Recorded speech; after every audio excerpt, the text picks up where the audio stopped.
But this is a UH-60 Lima aircraft. So this is one of our older airframes in the inventory. This is a 1998 aircraft. You can see by the instrumentation on the panel there, that's what we have to look at. So we have a compass, what we call an HSI. We have a a horizon, artificial horizon. We have our radar altimeter, vertical ascent, descent. We have our mean sea level. We have some lights and some switches, but that's the standard cockpit. Okay, in this configuration, we have two types of configuration. This is the mean sea level.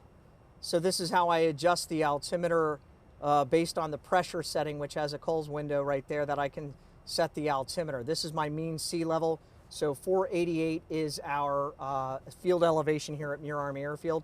This is the radar altimeter. You're not seeing anything, the needle, and it says off on the flag. This is above ground level.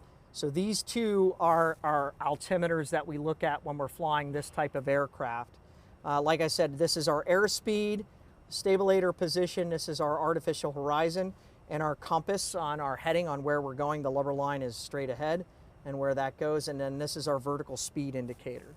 And that's the basic suite of our primary cockpit display that we look at.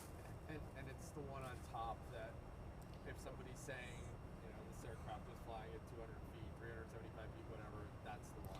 Well, it depends. So like I would say a traffic controller may tell me, for example, when I fly up in New York City and I transition along Long Island, they will say fly at or below 200 feet. That's AGL, above ground level. And that's because Kennedy traffic is coming in over top of me. So I have to abide by 200 feet or lower to the sea floor to make sure that I'm compliant for traffic deconfliction.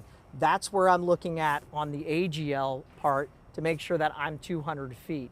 Typically though, like outside of that, airports will report things within mean sea level altimeter. So you need to know which altitude they're talking about. When the pilot says you're flying at 33,000 feet, that's the one I'm flying. Right.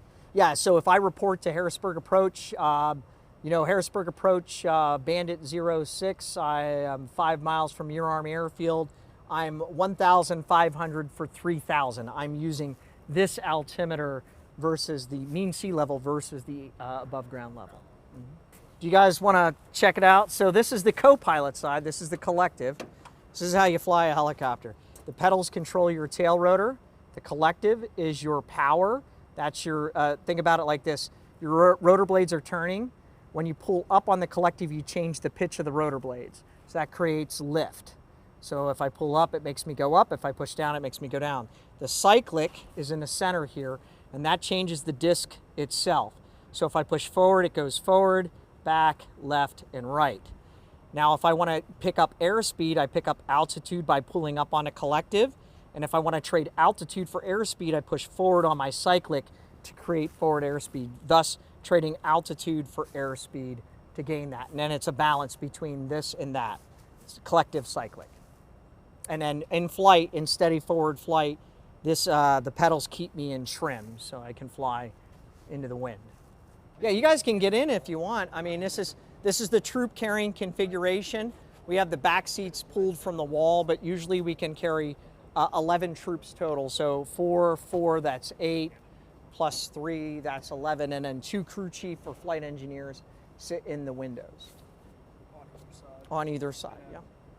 And then the 2 pilots up front, yeah. Oh, yeah, and then did you mention, where is the black box? So I'd have to look that up. I don't think I could tell you. Okay. We have and I don't think it's in the nose. I think it's in the back tail. And I can't even pull this up because this has so this sensor does a track and balance. So this aircraft's going to get pushed out to get the rotor blades tracked and balanced. But if I lift this up, this has a whole avionics suite of stuff underneath it. So this is pilot, co-pilot, doesn't matter? So it doesn't matter. There's sets of controls. So the idea that one pilot makes an input, see the other cyclic? Yes.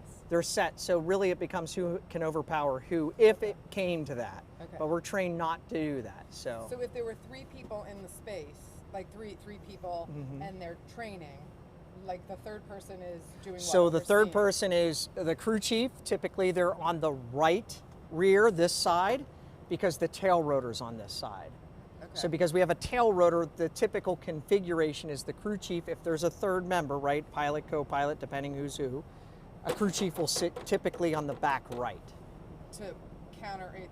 Well, so it because of sometimes manning constraints and whatnot, we can't always fly with two crew chiefs in the back. Okay. But sometimes we'll at least have One at least on one. this side. And usually we favor the right side because of the tail rotor. And they can generally see, like I'll crawl back there just to see, can they see through, or they don't need to, or they're just... No, they facing can see bigger? that. So the idea is that their window can be typically closed or is, but they still have a field of view out that window. And their seat is enough that based on the inertia reel, they can lean forward and lean out the window if they had to. Now, typically at cruise flight, they're not doing that. They're sitting in their seat looking and scanning.